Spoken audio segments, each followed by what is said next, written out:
حضرت موسیٰ علیہ السلام اور فرعون کا واقعہ سنیے۔ تاریخ کی کتابوں میں یہ واقعہ مذکور ہے کہ فرعون بحر کلزم میں داخل ہونے سے گھبرا رہا تھا اور ادھم گھوڑے پر سوار تھا۔ اس کے قافلہ میں کوئی گھوڑی نہیں تھی۔ حضرت جبرائیل علیہ السلام جفتی کی گھوڑی پر سوار ہو کر آئے، اس حال میں کہ آپ کی شکل و صورت حامان کی تھی۔ آپ گھوڑی سمیت دریا میں کود گئے۔ فرعون کے گھوڑے نے بھی اس کی اتباع کی اور وہ بھی دریا میں کود گیا۔ حضرت میکائیل علیہ السلام اس لشکر کو پیچھے سے سمندر کی طرف دھکیل رہے تھے۔ جب وہ سب کے سب دریا میں داخل ہو گئے اور حضرت جبرائیل علیہ السلام دریا سے نکل گئے تو دریا اپنی سابقہ حالت پر آ گیا۔ دریا نے تمام لشکر کو غرق کر دیا۔ حضرت عبداللہ بن مسعود رضی اللہ تعالیٰ عنہ فرماتے ہیں کہ حضرت موسیٰ علیہ السلام کے ساتھ 7,70,000 افراد تھے، لیکن عمرو بن ممون نے کہا کہ 6 لاکھ افراد تھے۔ اور جب حضرت یعقوب علیہ السلام مصر میں داخل ہوئے تو ان کے ہمراہ 72,000 مرد اور عورتیں تھیں۔ جب حضرت یعقوب علیہ السلام نے چلنے کا ارادہ فرمایا تو اللہ تعالیٰ نے انہیں مقام طیہ میں ڈال دیا۔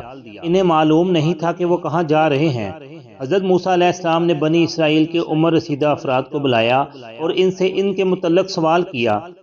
بنی اسرائیل کے مشائخ نے کہا کہ حضرت یوسف علیہ السلام نے اپنی وفات کے وقت اپنے بھائیوں سے یہ عہد لیا تھا کہ وہ مجھے چھوڑ کر مصر سے نہیں جائیں گے۔ وہ مصر سے نکلے ہی تھے کہ ان کا راستہ مسدود کر دیا گیا۔ موسیٰ علیہ السلام نے ان سے حضرت یوسف علیہ السلام کی قبر کے متعلق پوچھا کہ وہ کس جگہ پر واقع ہے۔ ان کو ان کے متعلق کچھ علم نہیں تھا۔ موسیٰ علیہ السلام نے منادی کرا دی، اللہ تعالیٰ اس شخص سے باز پرس کرے گا جو حضرت یوسف علیہ السلام کی قبر کے بارے میں جانتا ہوگا لیکن مجھے اس کے متعلق نہیں بتائے گا۔ جو شخص اس کے متعلق نہیں جانتا وہ میری آواز نہ سنے۔ حضرت موسیٰ علیہ السلام نے یہ منادی کروائی کہ جو شخص حضرت یوسف علیہ السلام کی قبر کے بارے میں نہ جانے اس تک میری آواز نہ جائے۔ موسیٰ علیہ السلام 2 آدمیوں کے پاس سے گزرے لیکن انہوں نے آپ کی آواز نہیں سنی، یہاں تک کہ ایک بوڑھی عورت نے سنا جو بنی اسرائیل میں سے تھی۔ اس عورت نے کہا کہ اگر میں تمہیں حضرت یوسف علیہ السلام کی قبر کے متعلق بتلا دوں، میں تم سے جس چیز کا سوال کروں گی کیا وہ چیز تم مجھے دے دو گے؟ موسیٰ علیہ السلام نے انکار کر دیا اور فرمایا، جب تک میں اپنے رب سے نہ پوچھ لوں تم سے وعدہ نہیں کر سکتا۔ اللہ تعالیٰ نے حکم دیا وہ جس چیز کا بھی سوال کرے اسے دے دو۔ اس عورت نے کہا کہ میں بوڑھی ہوں اس لیے میں چلنے کی قوت نہیں رکھتی، تم مجھے اٹھا کر اس شہر سے باہر پہنچا دو۔ یہ تو دنیا کے متعلق سوال تھا، اور دوسرا سوال آخرت کے متعلق ہے، وہ یہ ہے کہ آپ جنت کے کسی بھی درجہ میں داخل نہیں ہوں گے یہاں تک کہ میں آپ کے ساتھ نہ چل سکوں۔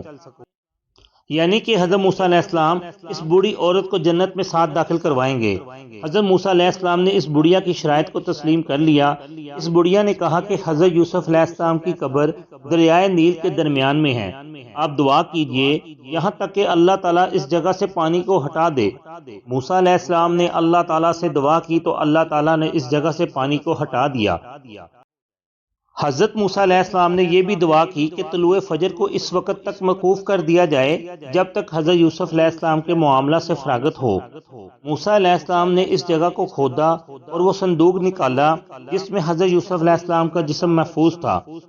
موسیٰ علیہ السلام نے اس کو اپنے ساتھ لا کر ملک شام میں دفن فرمایا۔ اللہ تعالیٰ نے بنی اسرائیل کا راستہ کھول دیا۔ وہ لوگ حضرت موسیٰ علیہ السلام کے ہمراہ وہاں سے چل دیے اور حضرت ہارون علیہ السلام ان کے آگے آگے تھے۔ ادھر فرعون جنگ کی تیاری میں مصروف تھا۔ اس نے اپنی قوم کو جمع کیا اور انہیں حکم دیا کہ مرغ کے بولنے کے بعد یعنی صبح سویرے بنی اسرائیل کے تعاقب میں نکلا جائے گا۔ حضرت عمرو بن ممون رضی اللہ تعالیٰ عنہ فرماتے ہیں، اللہ کی قسم اس رات مرغ بولا ہی نہیں۔ فرعون بنی اسرائیل کو پکڑنے کے لیے کروڑوں کی فوج لے کر نکلا۔ اس کے لشکر کی قیادت حامان کے سپرد تھی۔ فرعون کے لشکر میں 1 لاکھ گھوڑے اور 70,000 گھوڑ سوار تھے۔ فرعون کے آگے 1 لاکھ تیر اندازوں کا دستہ اور 1 لاکھ نیزہ بازوں کا دستہ اور 1 لاکھ عمود والوں کا دستہ تھا۔ دریا کا پانی زیادہ ہونے کی بنا پر جوش مار رہا تھا، چنانچہ جب فرعون بنی اسرائیل کے قریب پہنچا تو سورج روشن ہو چکا تھا۔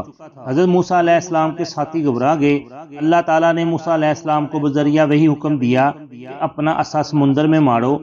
موسیٰ علیہ السلام نے سمندر میں عصا مارا، سمندر میں 12 راستے بن گئے۔ نیز ہر خاندان کے لیے ایک مستقل راستہ بن گیا اور ہر راستے کے درمیان پانی پہاڑ کی طرح حائل ہو گیا۔ اللہ تعالیٰ نے ہوا اور سورج کے ذریعے دریا کو خشک کر دیا۔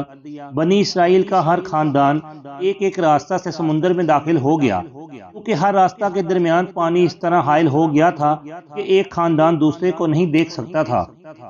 اس لیے ہر خاندان خوف زدہ ہو گیا کہ ہمارے دوسرے بھائی ہلاک ہو گئے ہوں گے۔ اللہ تعالیٰ نے پانی کو حکم دیا کہ پھٹ جا۔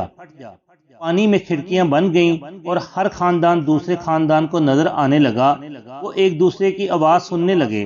اس طرح سے بنی اسرائیل نے دریا کو صحیح و سالم عبور کر لیا۔ اللہ تعالیٰ نے اسی واقعہ کو قرآن مجید میں یاد دلاتے ہوئے فرمایا ہے، جس کا مفہوم یہ ہے، بس ہم نے تمہیں نجات دی اور آل فرعون کو غرق کر دیا، اور اس حال میں کہ تم یہ سارا منظر دیکھ رہے تھے۔ جب بنی اسرائیل نے دریا کو عبور کر لیا، فرعون دریا کے قریب پہنچا تو دریا کو منتشر پایا۔ فرعون نے اپنی قوم سے کہا کہ تم دیکھو کہ میری ہیبت سے دریا پھٹ گیا ہے، یہاں تک کہ میں نے ان غلاموں کو پا لیا جو باغ آئے تھے، تم دریا میں داخل ہو جاؤ۔ فرعون کی قوم دریا میں داخل ہونے سے گھبرا رہی تھی۔ فرعون کی قوم نے فرعون سے کہا کہ پہلے آپ جائیں، اس لیے آپ دریا میں داخل ہو جائیں، جس طرح موسیٰ علیہ السلام داخل ہوئے۔ چنانچہ فرعون گھوڑے پر سوار تھا اور اس کے لشکر میں کوئی گھوڑی نہیں تھی۔ حضرت جبرائیل علیہ السلام جفتی کی خواہش مند گھوڑی پر سوار ہو کر فرعون کے لشکر کے آگے آئے، دریا میں داخل ہو گئے۔ جب فرعون کے گھوڑے نے اس کی بو سونگھی تو اس گھوڑی کے پیچھے دریا میں کود پڑا۔ فرعون بے بس اور لاچار ہو گیا، اس حال میں کہ فرعون کو حضرت جبرائیل علیہ السلام کی گھوڑی نظر نہیں آ رہی تھی۔ فرعون کے گھوڑے کے پیچھے ہی پورا لشکر دریا میں کود پڑا۔ حضرت میکائیل علیہ السلام گھوڑے پر سوار ہو کر قوم کے پیچھے آئے اور لشکر والوں کو یہ کہہ کر اپنے ساتھیوں کے ساتھ ہو جاؤ، سب کو دریا میں دھکیل دیا، یہاں تک کہ پورے کا پورا لشکر دریا میں داخل ہو گیا اور حضرت جبرائیل علیہ السلام ان سے پہلے دریا سے نکل گئے۔ اللہ تعالیٰ نے دریا کو حکم دیا کہ فرعون کو غرق کر دو۔ دریا اپنی سابقہ حالت پر واپس آ گیا، اس نے سب کو غرق کر دیا۔ دریا کے دونوں کناروں کے درمیان کی مسافت 4 فرسخ تھی۔ چنانچہ بنی اسرائیل دریا کے کنارے سے فرعون اور اس کے لشکر کی اس حالت کو دیکھ رہے تھے۔ اس دریا میں فرعون اور اس کا لشکر ہلاک ہوا، اس کا نام بحر کلزم ہے، یہ بحر فارس کا ایک کنارہ ہے۔ یہ وہ دریا ہے جو مصر کے قریب واقع ہے، اس کو عصاب بھی کہا جاتا ہے۔ اللہ تعالیٰ کمی بیشی معاف فرمائے۔ لائک اور شیئر کر دیں، چینل کو سبسکرائب اور فالو کر دیں۔